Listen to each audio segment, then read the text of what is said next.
Review exercise of unit number 15.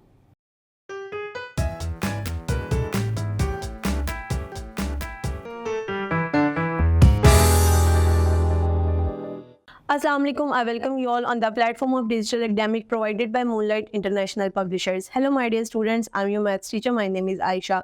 Our today's topic is about review exercise of chapter number 15. Students, सबसे पहले अगर हम बात करें हमने इस चैप्टर में क्या स्टार्ट किया था, हमने डाटा को डिस्कस करना शुरू किया था। डाटा आपके पास एक रॉ मटेरियल होता है जो आप एक्सपेरिमेंट से, क्वेश्चनियर से या किसी भी तरह से हासिल करते हैं। डाटा हमारे पास दो तरह का था, डिस्क्रीट एंड कॉन्टिन्यूस। इसके बाद हमने डिस्कस किया था कि डाटा में आपके पास किस किस तरह की चीज़ें आ जाती हैं। आपके पास फ्रीक्वेंसी आ जाता है, आपके पास ग्रुप डाटा आ जाता है, अनग्रुप डाटा आ जाता है, आपके पास क्लास इंटरवल्स थे, क्लास बाउंड्रीज थी, वो किस डाटा में बनती हैं, वो यूजुअली ग्रुप डाटा में बनती हैं।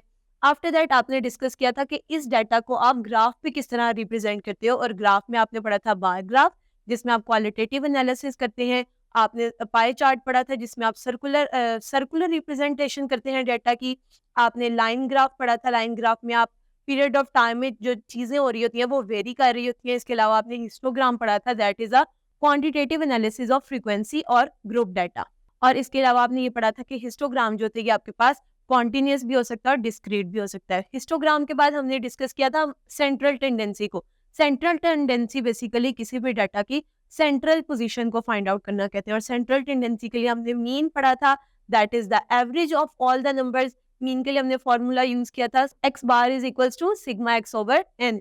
और अगर हम अनग्रुप मीन की बात करें, अनग्रुप डाटा के मीन की बात करें, तो उसमें हमने frequency f of x divided by f, यानी कि sigma f of x divided by sigma f के साथ हमने मीन फाइंड आउट किया था। देन हमने मीडियन फाइंड आउट किया था। मीडियन आपके पास सेंट्रल पोजीशन थी किसी भी डाटा की, दैट इज अगर वो इवन नंबर होते हैं तो इवन नंबर में हम जो सेंट्रल नंबर्स आ रहे होते हैं उनको प्लस करके 2 पे डिवाइड कर देते हैं, और अगर ऑड नंबर होते हैं तो ऑड नंबर्स के लिए हम टोटल टर्म्स में 1 ऐड करते हैं और उसको 2 पे डिवाइड करते हैं। और फिर जो टर्म आती है उस टर्म पे जो नंबर आ रहा होता है आफ्टर अरेंजिंग, वो हमारे पास क्या होता है, मीडियन होता है।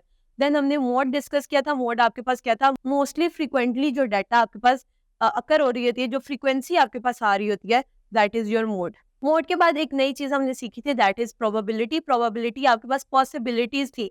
किसी भी एक्सपेरिमेंट में जो पॉसिबिलिटीज होती हैं हमने उनको डिस्कस किया था, ये आपके पास प्रोबेबिलिटी होती है। एक्सपेरिमेंट्स के आउटकम्स पढ़े थे, देन हमने फेवरेबल इवेंट्स पढ़े थे, फिर हमने उनके फॉर्मूलाज यूज किए थे कि किसी इवेंट में क्या चीज अकर होने के चांसेस आपके पास होते हैं। स्टूडेंट्स, ये हमने गो थ्रू किया चैप्टर को। अब हमने इसकी रिव्यू एक्सरसाइज पे आने। अगर हम रिव्यू एक्सरसाइज के क्वेश्चन नंबर 1 की बात करें तो उसमें आपके पास सबसे पहले मल्टीपल चॉइस क्वेश्चंस दिए गए हैं। अगर मैं फर्स्ट क्वेश्चन देखूं, the number of observation following with the class is called, कि आपके पास फॉलोइंग ऑब्जर्वेशन किसी क्लास में आती है उसको क्या कहते हैं, उसको हम फ्रीक्वेंसी कहते हैं।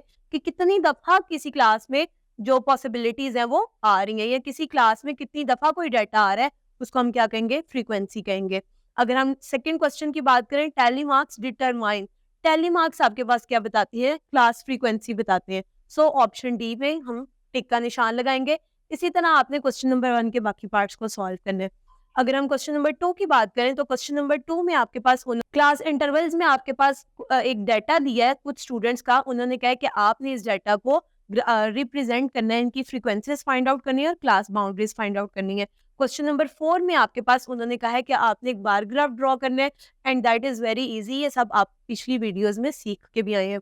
देन आपने एक पाई चार्ट ड्रॉ करना है, और लास्ट में आपने क्वेश्चन नंबर 7 में एक क्वेश्चन दिया है, उसी क्वेश्चन का एवरेज यानी कि मीन फाइंड आउट करना है, देन मीडियन और देन मोड फाइंड आउट करना है। आफ्टर दैट लास्ट क्वेश्चन की अगर हम बात करें तो लास्ट क्वेश्चन में आपको उन्होंने एक डाइस दिखाया गया, पेयर ऑफ डाइस को उन्होंने थ्रो किया है और उससे डिफरेंट पॉसिबिलिटीज निकाली हैं, डिफरेंट प्रोबेबिलिटीज निकाली हैं। आपने क्या करना है, आपने डिफरेंट प्रोबेबिलिटीज को फाइंड आउट करना है। इसके लिए अगर हम क्वेश्चन नंबर 1 देखें, no even number on the both side of the dice, आपने क्या करना है, आपने देखना है कि आपके पास कोई इवन नंबर नहीं आ रहा है दोनों डाइस पे। इसके लिए क्या क्या चांसेस है, इसके लिए चांस है कि यहाँ फर्स्ट डाइस पे आपके पास 1 3 6 5 आ सकता है, और दूसरे डाइस पे भी 1 3 5 आ सकता है। तो 6 प्रोबेबिलिटीज आपके पास होने के चांसेस होते हैं। इस तरह स्टूडेंट्स आपने इस एक्सरसाइज के बाकी तमाम सवालों को सॉल्व करना है। मैं उम्मीद करती हूँ आपको आज का टॉपिक समझ में आया होगा। Stay tuned till next video. अल्लाह हाफिज।